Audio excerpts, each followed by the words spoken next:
Are we ready? When last we spoke earlier this morning, we were treating two scenes as active scenes for the critical incident involving one suspect shooting at police headquarters, then being chased to a location in Wilma Hutchins. Since that time, we want to update you on what's transpired since then. At 4:30 a.m., our bomb robot picked up a bag, a suspicious package, at our Jack Evans police headquarters on 1400 South Lamar. This bag contained pipe bombs, and as the robot picked up the bag exploded, detonated. At 4:35 a.m.,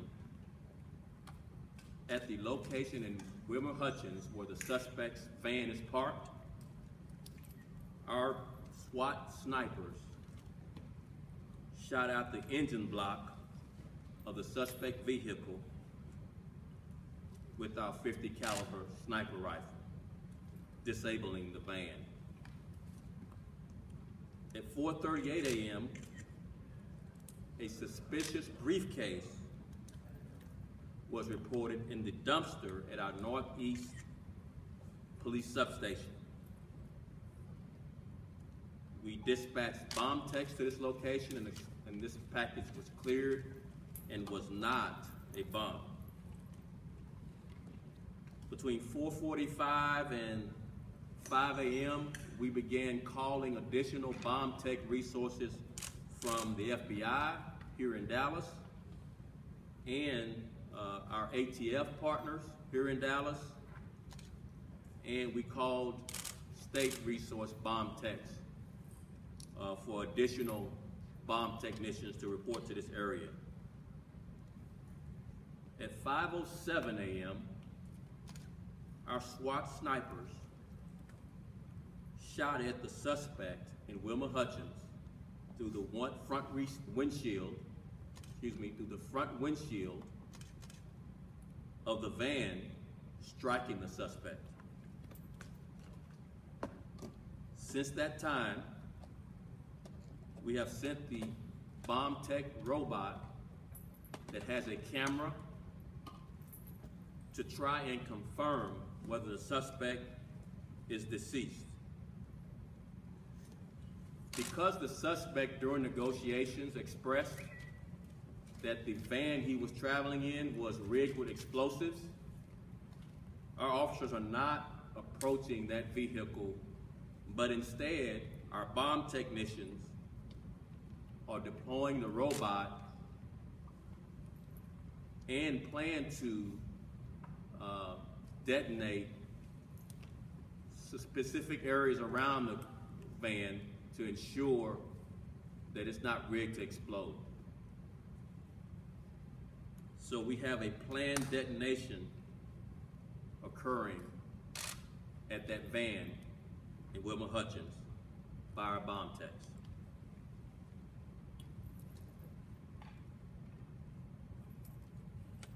The FBI has been called in to assist us in this very complex investigation, and they will relieve DPD resources as necessary.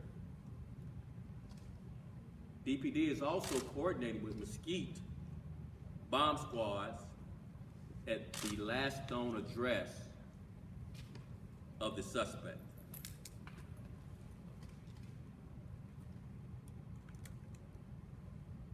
We also are responding to a caller who called in to WFAA disguising their voice and claiming to have a bomb. Our detectives are at WFAA headquarters trying to figure out ways to track that phone call. All of our 7 patrol stations have been searched and they have been cleared of any suspicious packets at this time. Police headquarters is now transitioning to a crime scene and we are partnering with crime scene techs from our staffing, and we're reaching out for help for other crime scenes in the area to help us collect evidence, shell casings, some of the bomb detonation material. There's video images that are both online, and there's cameras in the area that we're trying to retrieve video images from, and we're then begin talking to witnesses. And so there's a very complex crime scene at police headquarters. And soon after the robot clears the van and we're able to identify the deceased, what we believe is the deceased, inside the van, crime scene techs will then transition to Wilma Hutchins to collect evidence. Just looking at and listening to our officers who were responding to gunshots at headquarters and the gunshots at them at Hutchins. Some officers say we're very lucky. I believe we're blessed that our officers survived this ordeal. There are bullet holes in squad cars where officers were sitting. There are bullet holes in the front lobby where our staff was sitting. And one staff member had just walked away to get a Coke. If they had stayed there during the ordeal, they would have been shot, we believe, and killed based on the trajectory of the bullets. Looking at the front parts of headquarters, there are bullets. There's a police headquarters helicopter inside as a museum piece. It's shot up. The second floor has bullet holes in it. The information desk has bullet holes throughout. Just preliminarily, we believe this suspect meant to kill officers and took time to discharge that weapon multiple times to accomplish their wanting to harm our officers. When the van rammed the squad car that initially confronted this suspect, seconds of movements by our officers in seconds saved their lives. If they had stood still and not moved and shot in response, they wouldn't have survived. We have been concerned with security measures at our police facilities for some time now. We've recently increased overtime by $300,000 to make sure we had enough staffing at the front desk.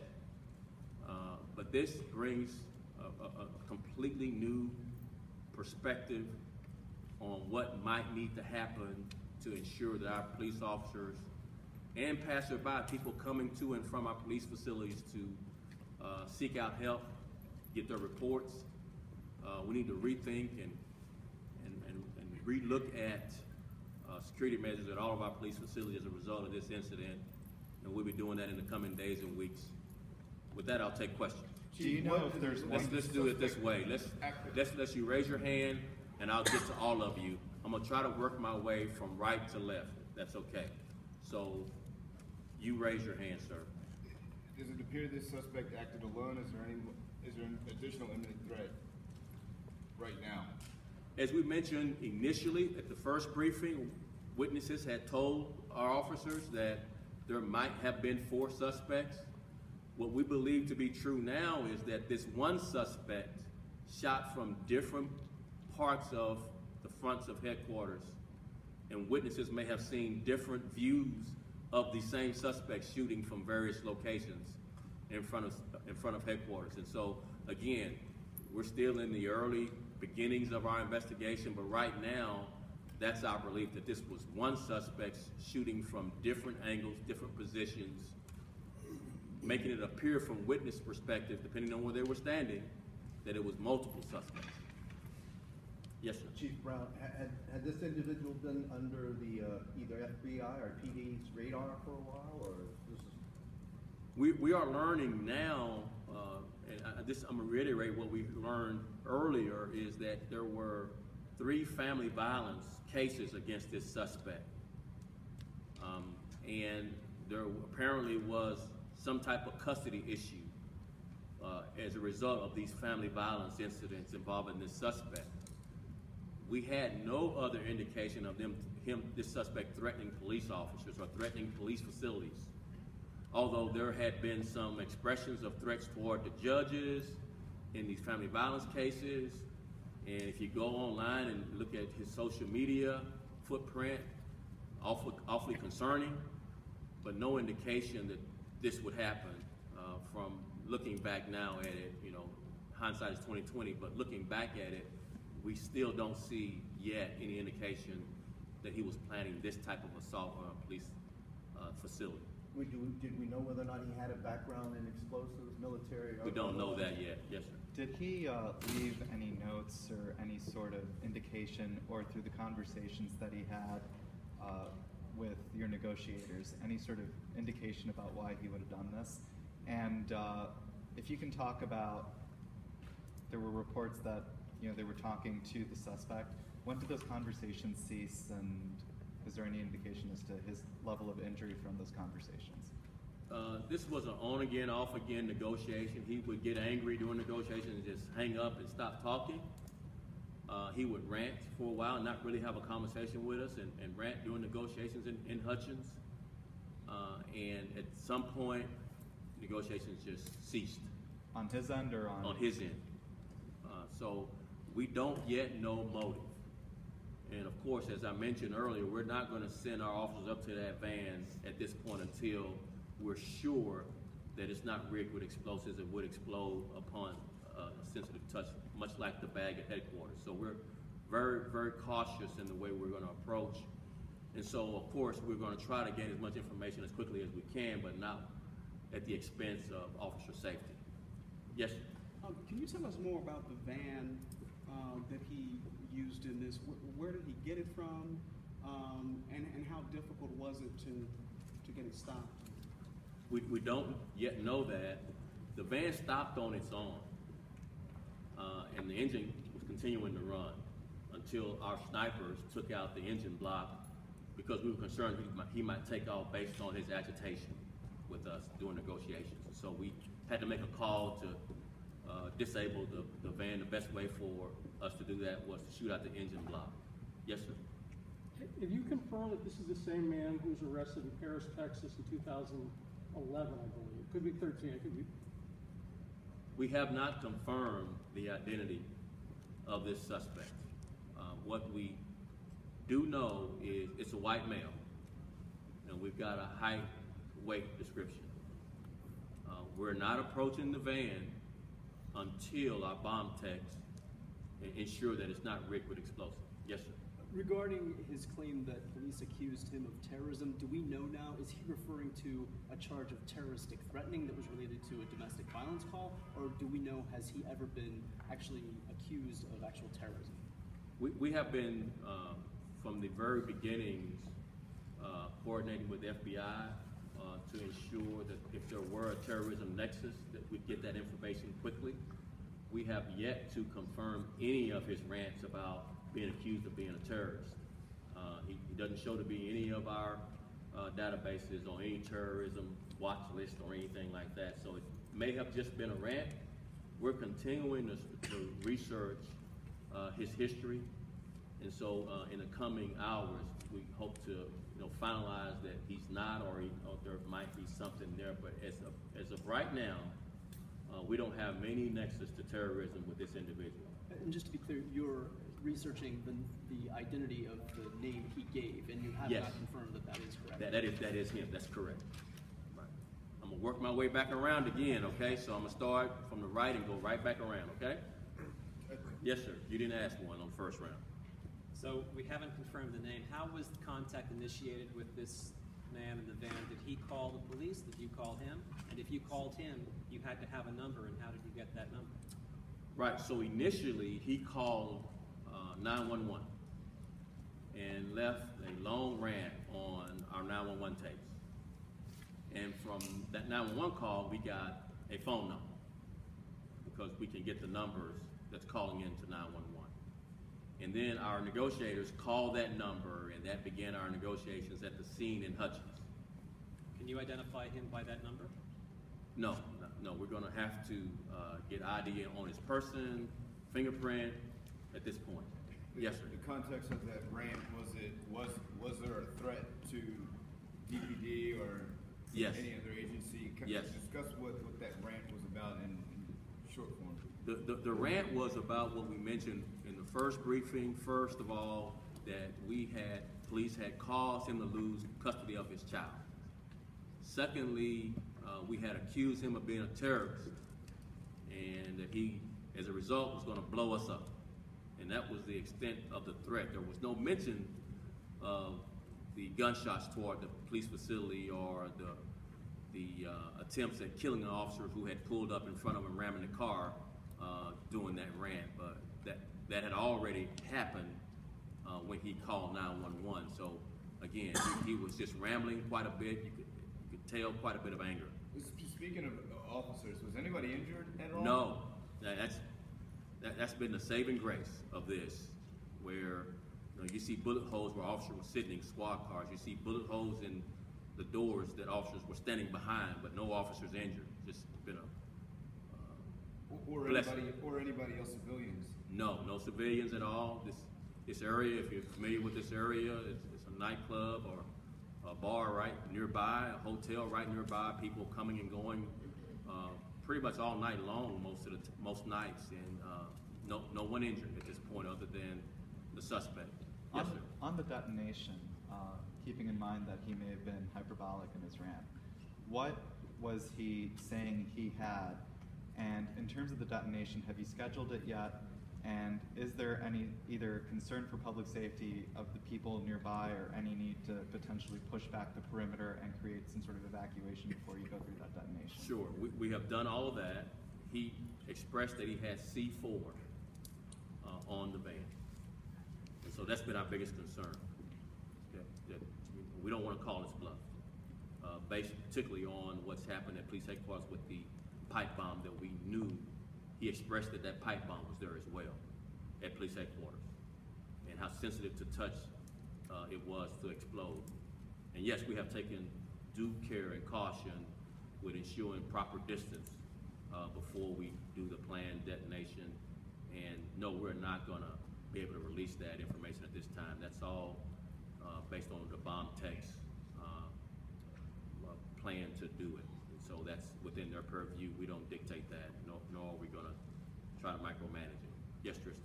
Could you walk us through the decision to have the snipers finally fire at the suspect? This suspect had already shot at our facility, had rammed a car, shot at officers, 2 officers narrowly escaping being shot by the suspect. Then the suspect fled in a vehicle. We chased him. Once he stopped, he flung open the door and began shooting at our officers again, narrowly missing them again down there in Hutchins. And we exchanged gunfire with him. And the car was still running. So the initial thoughts were, if we were negotiating with him, maybe he'd give up peacefully. I think I mentioned that in an earlier briefing. But he quickly became agitated, and it was an on-again, off-again negotiation. But when the negotiation was on, it became increasingly angry and threatening, such that we were not only concerned with our officers there trying to contain this scene being shot by him at a moment's notice, and the nearby neighborhoods taking rounds based on his violence. And so our SWAT team is very good, the best in the country, and we depend on them to make the call to protect officers and citizens, and they made the call, and I believe it's the right call to take the correct action to stop his violence. Yes? I have a couple of follow-up questions. One on the 911 call that he made. Just to clarify, it was after the initial shooting, and then 2, can you give us a sense of how advanced the armored vehicle is? Tires bulletproof? Just as best you can you describe for us what you all are dealing with in terms of that vehicle? Right, so I'll put that out in a press release. I don't have that handy with me as far as the descriptive nature of the van, but that's very good information. We'll put that out, definitely. Yes, And the James? 911, Chief, I'm sorry, the 911 call, he made that immediately after the first shooting, and how long was that particular call? It was fairly long, 4 or 5 minutes, which is it's a long phone call, and he's just talking. We're not engaging in a conversation with him. We're just asking, who is he? What is he talking about? And it was very high-pitched anger toward the police department, to our police officers. And so he was very expressive of his intention on committing violence against our officers, against our facility. And again, he had planted packages to explode upon touch.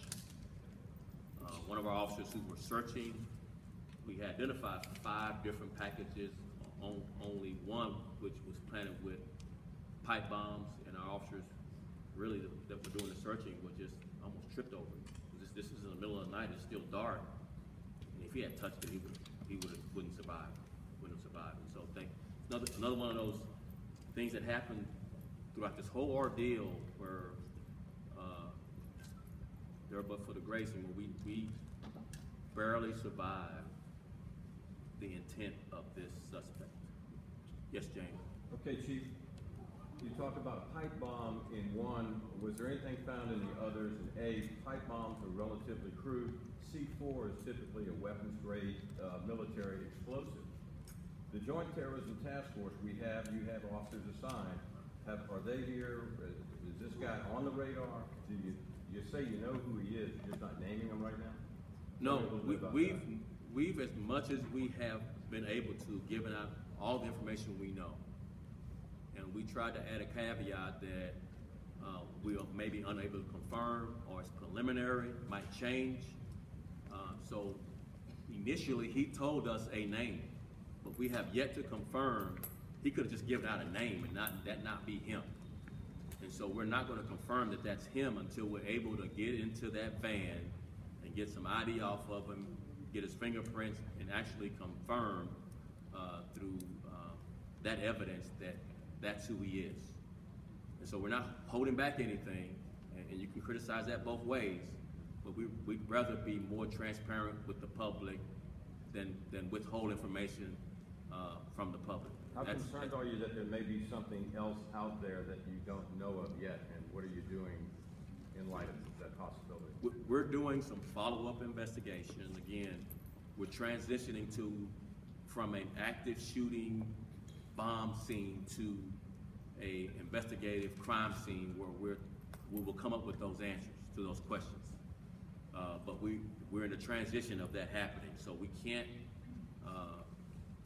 know everything at this point, but when we find out more information, we will definitely release it to the public as soon as we find out that information. Yes, sir. Let somebody answer. Yeah, you had mentioned that this is an area that's open to civilians. This was relatively early for a Friday night. How close did we come to any civilians being caught in the crossfire? And is it clear that the suspect was specifically targeting officers, or was he shooting wildly and could have very easily struck a civilian? He could have easily struck a civilian, but we think he was specifically targeting police officers. There's video of people who took online and put it online, of people taking video and bullets whizzing by their head. And so it was very helter-skelter for a long while. It was a long period of gunshots and changing magazines and more gunshots. And so it was a very active shooting scene when he was at police headquarters. And he didn't care that when officers confronted him. He shot at officers just as freely as as he was able to. We believe, at least from an officer's account, that he initially started out shooting at officers with an assault weapon, transitioned to a shotgun. So that's how determined that this man was to hurt one of our officers. Chief, I'm a little confused about the timeline real quick. Can you run through it? Marcus was saying it sounded like he shot first and then called 911, or did he call 911 first and then started shooting? No, we believe at this point, again, it's a preliminary, we're doing an investigation, but we want to give you information that we think we know now. Right.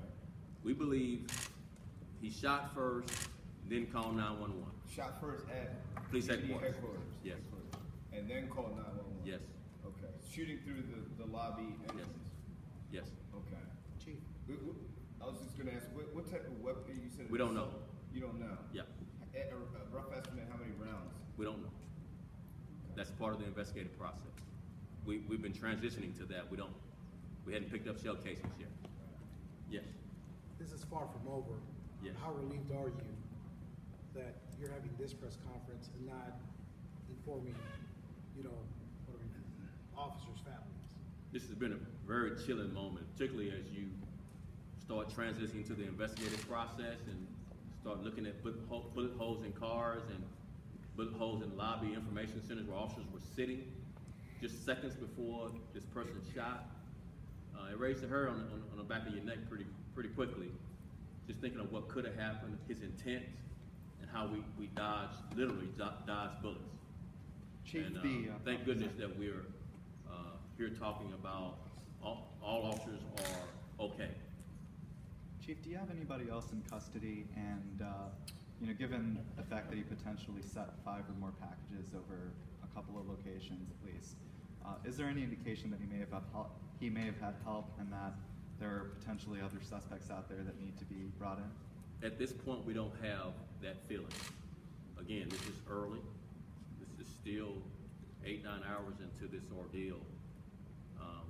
We hope that that's the case and that there's nothing else out there, but we can't close that loop at this point. We have to continue to do our due diligence in the investigative process, particularly as we look at trajectory, look at whether or not people were in elevated positions, or were they all shooting from all the shots coming from street level. So we just are not at the point where we can rule out all of the potential for other people, other things have happened. We just can talk about what we do know now, that we got this one suspect in this van based on the robot viewing inside of the van in Hutchins. And no one else is in custody? That's right. And we don't know how many threats to judges, and have you all taken steps to We have. make sure that those folks? Yes, we have. Last question. What's, in terms of security, what is feasible for the police department to do, with budget and with trying to balance, not looking too militaristic in security of the community? I know that was a challenge for you. Right, that's way more reflective than I'm willing to be right now. I'm still concerned about the well-being of our officers that haven't gone through this ordeal. I'm still concerned with the investigative process, making sure that we close all the loopholes, we run all the traps, make sure that there's nothing else out there that we haven't uncovered. And so at some point soon, we'll be in that conversation, but right now is not the right time. Thank you all so very much. We appreciate it. We'll update you as soon as we know more information, okay? Thank you. Thank you.